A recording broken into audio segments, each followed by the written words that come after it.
Hello students, how are you? I hope you all are fine and safe at your home. I am Vikas Ranjan, PGT Biology from KBUNGC Ankleshwar. We are studying the chapter Principles of Inheritance and Variation. In last video lecture, we have studied the introduction part of the chapter and the 7 contrasting character of pea plants.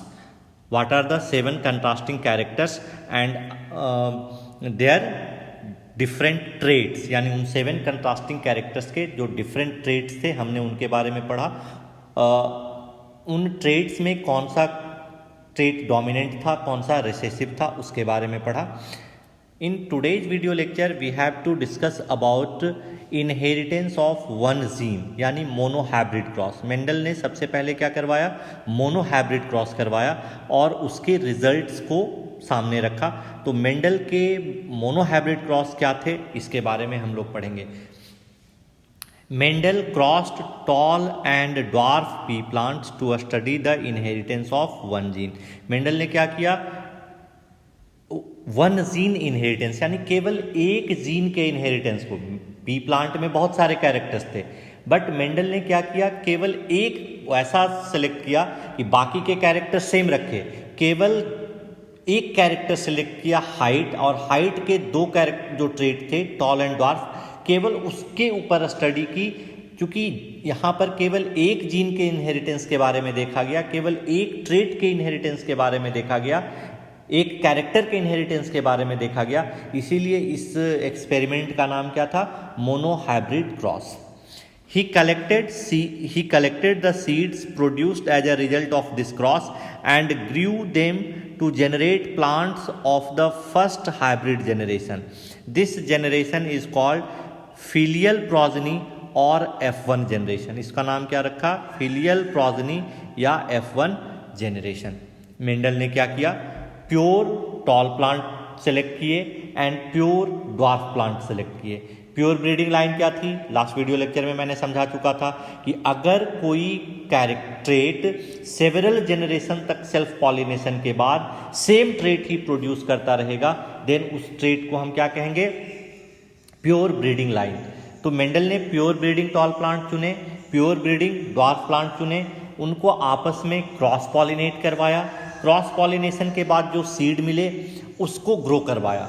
Grow करवाने के बाद जो result मिला उसमें Mendel ने उस जो generation मिला उसको उन्होंने नाम दिया फिलियर प्रोजेनी या F1 जनरेशन।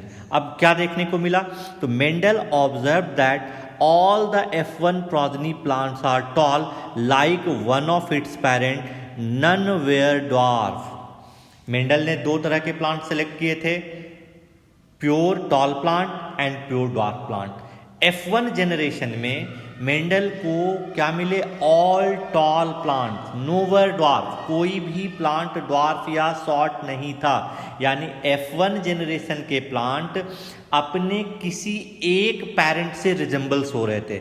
यानी किससे रिजेंबल्स हो रहे थे, टॉल प्लांट से रिजेंबल हो रहे थे, उनमें शॉर्ट या ड्वार्फ का कोई भी कैरेक्टर प्रेजेंट नहीं था।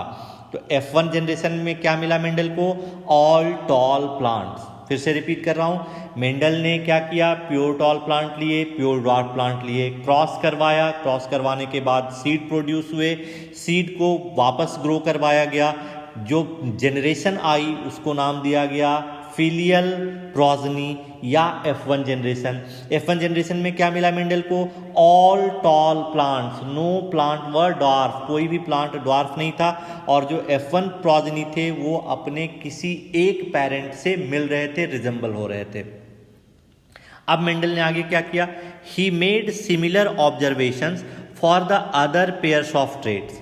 अभी तो इन्होंने क्या किया था, टॉल और ड्वार्फ को लिया था, अब बाकी कैरेक्टर्स के लिए भी इन्होंने एक मोनोहाइब्रिड क्रॉस करवा के देखा। सपोज सीड कलर के लिए करवा के देखा, तो सीड कलर में क्या मिलेगा, आपने पढ़ा सीड कलर में कौन सा कैरेक्टर डोमिनेंट था, सीड कलर में yellow colour is dominant over green. तो अगर प्योर येलो और प्योर ग्रीन दोनों को क्रॉस करवाएंगे, उनके सीड्स को फिर से ग्रो करवाएंगे, अब जो F1 जनरेशन मिलेगा उस F1 जनरेशन में सारे जो प्लांट होंगे वो कैसे सीड प्रोड्यूस करेंगे, येलो सीड प्रोड्यूस करेंगे। तो मेंडल ने क्या किया, 1 बाय 1 करके सारे जो 7 कैरेक्टर कंट्रास्टिंग कैरेक्टर थे सबके ऊपर ये टेस्ट किया और ये देखा कि F1 जनरेशन में जो प्लांट्स मिल रहे हैं वो अपने किसी एक पेरेंट से कैरेक्टर में सिमिलर हैं, और जो कैरेक्टर F1 जनरेशन में आ रहा है उसको आगे चल करके क्या कहा गया, डोमिनेंट ट्रेट कहा गया। एक कैरेक्टर के 2 ट्रेट थे, जो ट्रेट F1 जनरेशन में सामने आ रहा था उसको नाम दिया गया dominant trait. He found that the F1 always resembled either of one of the parent and that the trait of the other parent was not seen in them. It is quite clear कि Mendel ने जब इस experiment को दूसरे characters और दूसरे traits के ऊपर अप्लाई किया तो वहाँ पर भी उनको रिजल्ट सेम देखने को मिला जैसा टॉल और ड्वार्फ के केस में देखने को मिला था। ऑलवेज F1 जनरेशन में क्या मिला, केवल किसी एक पेरेंट के जैसे ऑफस्प्रिंग मिले, दूसरे पेरेंट का कैरेक्टर जो था वो क्या हो गया, सप्रेस हो गया, वो देखने को नहीं मिला। अब मेंडल ने अपने एक्सपेरिमेंट को आगे बढ़ाया। Mendel then self pollinated the tall F1 plant and his surprise found that the F2 generation some of the offspring were dwarf. The character that was not seen in the F1 generation was now expressed. Mendel ने F1 generation obtain किया, F1 generation के plant को बड़ा होने दिया और आपस में उनको क्रॉस पॉलिनेट करवा दिया। क्लियर है? F1 जनरेशन मिली मेंडल को, मेंडल ने उन प्लांट्स को ग्रो होने दिया, बड़ा होने दिया। उसके बाद उन जो F1 जनरेशन के प्लांट थे उनको आपस में क्रॉस पॉलिनेट करवाया, यानी F1 जनरेशन के प्लांट्स की आपस में पॉलिनेशन करवाई गई, क्रॉस पॉलिनेशन करवाई गई, और उसके बाद जो सीड मिले उसको जब ग्रो किया गया तो मेंडल सरप्राइज हो गए क्योंकि F2 जनरेशन में कुछ ड्वार्फ प्लांट वापस सामने दिखाई दिए जो कि F1 जनरेशन में बिल्कुल भी नहीं थे। क्लियर? तो F2 जनरेशन जो मिली मेंडल को उसमें कुछ टॉल प्लांट भी थे और कुछ ड्वार्फ प्लांट भी थे। अब वापस आते हैं F1 जनरेशन में। F1 जनरेशन में हमें केवल एक पेरेंट के कैरेक्टर दिखाई पड़े। इसका मतलब ये हुआ कि यहाँ पर 2 रिजल्ट सामने आ सकते थे। पहला तो ये होता कि F जो डोमिनेंट ट्रेट था यानी टॉलनेस वाला जो ट्रेट था उसने ड्वार्फनेस के ट्रेट को फिनिश कर दिया, वैनिश कर दिया। या दूसरा क्या होता कि टॉलनेस ने ड्वार्फनेस को सप्रेस कर दिया। अगर फिनिश कर दिया होता, वैनिश कर दिया होता तो F2 जनरेशन में ड्वार्फ प्लांट वापस दिखाई नहीं पड़ता, लेकिन चूंकि F2 जनरेशन में ड्वार्फ प्लांट वापस फिर से दिखाई दे रहे हैं, इसका मतलब ये हुआ कि टॉलनेस ने ड्वार्फनेस को वैनिश नहीं किया था, केवल क्या कर दिया था, सप्रेस कर दिया था, जो F2 जनरेशन में फिर से रीअपियर हो गए। ठीक है ना? Okay. The proportion of plants that were dwarf was 1/4 of the F2 plants while 3/4 of the F2 plants were tall. अब जो प्रोपोर्शन मिला टॉल और ड्वार्फ का वो क्या था, 3/4 प्लांट क्या थे, टॉल थे, और 1/4 प्लांट क्या थे, ड्वार्फ थे। यानी रेशियो क्या था, 3:1 का, 3:1 का। 3 कौन थे, टॉल, 3 कौन थे, टॉल, और 1 कौन था, ड्वार्फ। ठीक है? तो जो रेशियो मिला टॉल और ड्वार्फ का F2 जनरेशन में वो क्या था, 3:1 का था। The tall and dwarf traits were identical to their parental type and did not show any blending. That is, all the offspring were either tall or dwarf, none were of in between height. ये आपको फिर से समझना है कि Mendel को जो toll और ड्वार्फ प्लांट मिले F2 जनरेशन में, वो टॉल जो था वो बिल्कुल अपने पेरेंट की तरह था, यानी जितना टॉल लगभग पेरेंट था उतना ही टॉल ऑफस्प्रिंग था। जो ड्वार्फ था तो वो ड्वार्फ जितना ड्वार्फ में पेरेंट वाला था उतना ही ड्वार्फ ये था, यानी दोनों की ब्लेंडिंग नहीं हुई। ऐसा नहीं हुआ सपोज टॉल प्लांट 1 मीटर का था और ड्वार्फ प्लांट 1/2 मीटर का था, तो ऐसा नहीं हुआ कि कोई बीच का प्लांट मिला जो 1/2 मीटर और 1 मीटर के बीच का हो, ऐसा नहीं मिला।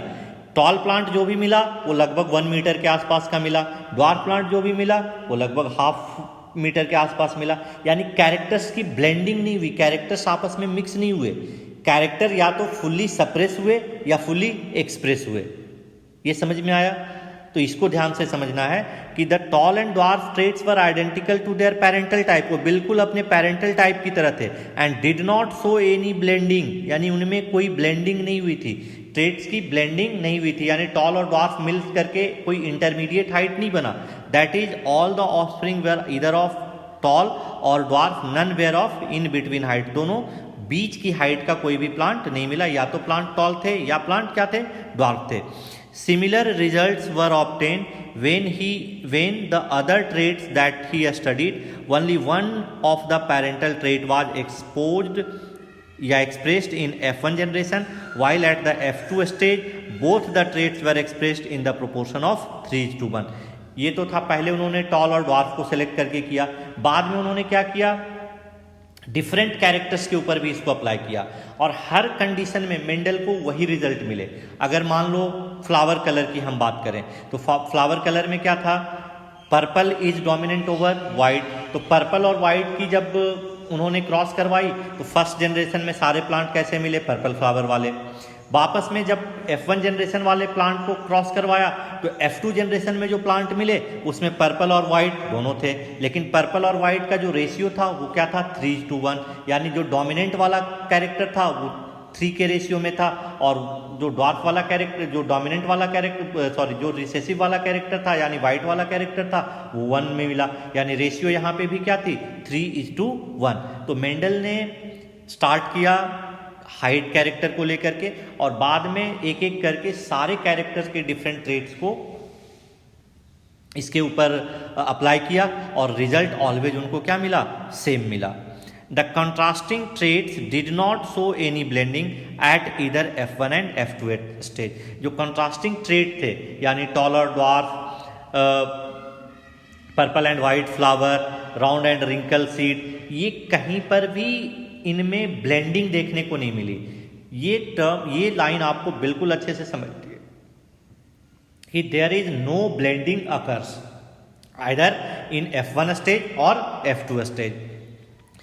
जो भी प्लांट मिले F1 और F2 स्टेज में वो अपने किसी ना किसी पेरेंट के सिमिलर थे, या तो वो टॉल थे या ड्वार्फ थे, या तो फ्लावर पर्पल था या वाइट था, या तो सीड कलर येलो था या ग्रीन था, कोई भी इंटरमीडिएट प्रोडक्ट सामने नहीं आया। Is it clear? ओके, ठीक है, आगे बढ़ते हैं। अब यहाँ पर इसको क्रॉस करवा करके कैसे देखा गया है इसके बारे में बताया गया है। तो सपोज ये जो पी जनरेशन है इट इज़ पेरेंटल जनरेशन। इसमें देखिए आगे हम लोग पढ़ेंगे कि मेंडल ने टर्म क्या क्या चुने, बट यहाँ पर लिखा गया है कैपिटल टी। इसका मतलब ये क्या हो गए, प्योर टॉल प्लांट, और स्मॉल टी दैट मीन्स ये हो गए प्योर ड्वार्फ प्लांट। ठीक है, इनको क्रॉस करवाना है तो सबसे पहले क्या बनेंगे, गैमीट्स बनेंगे। तो चूंकि दोनों सेम है तो जो गैमीट बनेगा वो क्या होगा, कैपिटल टी होगा। यहाँ पर जो गैमीट बनेगा वो क्या होगा, स्मॉल टी होगा। अब F1 जनरेशन, ये F1 जनरेशन में यानी एक यहाँ से आएगा और एक यहाँ से आएगा। यहाँ जो जीनोटाइप होगा वो कैपिटल टी और स्मॉल टी होगा, और यहाँ पर चूंकि कैपिटल टी डोमिनेंट है यानी टॉलनेस का ये डोमिनेंट है, इसलिए क्या होगा, इसने स्मॉल टी यानी ड्वार्फनेस के कैरेक्टर को क्या किया, सप्रेस कर दिया।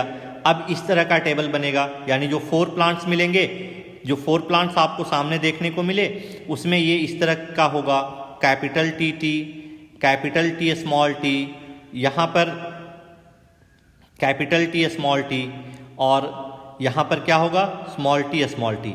अब देखिए 1 2 3 ये जो 3 है 1 2 और 3, ये तीनों कैसे हो जाएंगे, टॉल प्लांट हो जाएंगे। और ये क्या हो जाएगा, क्योंकि दोनों यहाँ पर स्मॉल टी है इसलिए ये प्लांट कैसा हो जाएगा, ड्वार्फ हो जाएगा। ठीक है, तो यहाँ पर जो रेशियो होगा वो रेशियो कितने का हो जाएगा, 3:1 का, यानी 3 टॉल प्लांट और 1 ड्वार्फ प्लांट। ओके, तो this one is the monohybrid cross और inheritance of one gene studied by Mendel. ओके, तो इस वीडियो लेक्चर में इतना ही, हम लोग नेक्स्ट वीडियो लेक्चर में आगे इससे बात करेंगे।